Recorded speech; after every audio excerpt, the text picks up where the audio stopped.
Moving further down the File menu, we'll take a look now at Export to NetMD, Export to CD Architect, and Export all to CD Architect.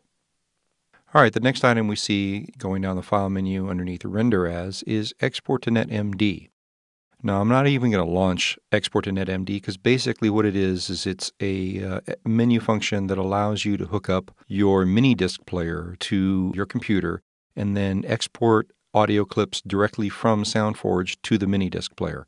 Sony's tied their mini disc technology really tightly to the SoundForge software, and it's just a way of getting tracks synchronized to MD players and burning MD discs very easily from within the software. Don't have an MD player hooked up to my PC, so I'm not going to demonstrate it because it'll just give me a nasty error message.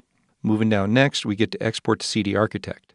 Basically, CD Architect is going to be a whole nother program that we're going to talk about in a whole nother title. But what I'll show you is that there is a lot of tight integration between SoundForge and CD Architect.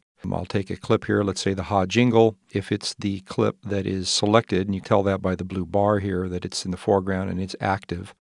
And then if I go to Export to CD Architect, it will launch CD Architect, throw the Ha Jingle into the media pool, and put the clip up into the timeline of CD Architect. And that's really cool if you're just exporting one clip or one file directly to CD Architect. But that's not necessarily what you're going to be doing all the time. I'll close this, and I'm not going to save it.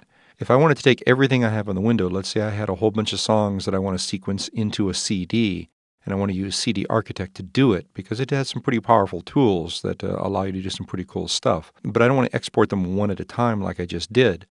Then as long as all the files are here on the screen, I can just go up to the File menu and I can do Export All to CD Architect.